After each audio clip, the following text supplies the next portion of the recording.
କାଳିଆ ହେଇଯିବ ବୋଲି ଟିକିଏ ଗୋରା, ତା ପାଇଁ ନୀତି ନୀତି ହୁଏ ଚନ୍ଦନ ଘୋରା।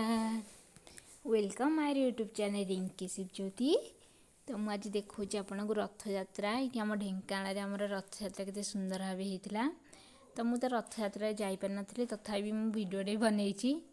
ପଛରେ ମୁଁ ଯାଇଥିଲି, ରଥ କାଲି ଦେଖିଥିଲି, ତ ମନ୍ଦିରରେ ମୁଁ ଠାକୁରଙ୍କୁ ଦର୍ଶନ କରିକି ଆସିଥିଲି, କିନ୍ତୁ ମୁଁ ରଥଯାତ୍ରା ଦିନ ଯାଇପାରିନଥିଲି।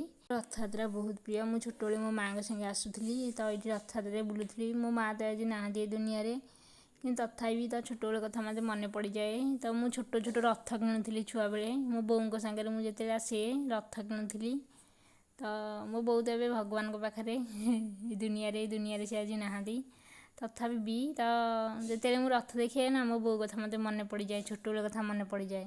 ତ ପୁଣି ମୁଁ ଭଗବାନଙ୍କୁ ନିଜର ସାଥିରେ ଥିବାର ମୁଁ ଅନୁଭବ କରେ। ତ ଜଗନ୍ନାଥଙ୍କୁ ମୁଁ ଶିବ ବାବା ବୋଲି ବି ମୁଁ ମାନେ। ଜଣେ ଭଉଣୀ ମୋତେ କହିଥିଲେ ଯେ ଜଗନ୍ନାଥ ବି ଯିଏ ଶିବ ବାବା ହେଲେ ସିଏ। ତ ଶିବ ବାବା ହେଲେ ନିରାକାର, ଏଇ ଜଗନ୍ନାଥ ବି ହେଲେ ନିରାକାର, ତାଙ୍କର ହାତ ଗୋଡ଼ ନାହିଁ। ତ ସେଇଥିପାଇଁ ରଥଯାତ୍ରା ହେଲେ ମୋତେ ବହୁତ ଖୁସି ଲାଗେ। ତ ମୁଁ ଜଗନ୍ନାଥ ଠାକୁରଙ୍କୁ ବି ବହୁତ ଭଲ ପାଏ। ଏଠି ବି ସେଇଥିପାଇଁ ମୁଁ ମନ୍ଦିରକୁ ଆସିଥିଲି ଦେଖିବା ପାଇଁ ଠାକୁରଙ୍କୁ। ତ ଏଇଠି ଦେଖିଲି, ନନା ଏଠି ପୂଜା କରୁଥିଲେ। ଏମିତିରେ ବି ଆମକୁ ଭଗବାନ ଭଲ ଘରେ ଜନ୍ମ ଦେଇଛନ୍ତି। ତ ଆମର ଗୌଡ଼ ଜାତି, ତ ସେଇଥିପାଇଁ ଆମ ଘରେ ବି ଜଗନ୍ନାଥଙ୍କୁ ବହୁତ ପୂଜା କରାଯାଏ, ତ ମାନାଯାଏ କୃଷ୍ଣଙ୍କୁ। ତ ମୁଁ ବି ମନ୍ଦିରକୁ ଜଗନ୍ନାଥଙ୍କୁ ବହୁତ ଭଲ ପାଏ ଛୋଟବେଳୁ, ସେଇଥିପାଇଁ ଟିକେ ଦେଖିବା ପାଇଁ ଆସିଥିଲି। ଛୋଟବେଳେ ବି ଆମେ ପ୍ରାର୍ଥନା ଗାଉଥିଲୁ, କଥା କୁହ ମୋ କୁନି ଠାକୁର, ଫେରିବିନି ତୋ ଦୁଆରୁ ନ ପାଇଲେ ଉତ୍ତର।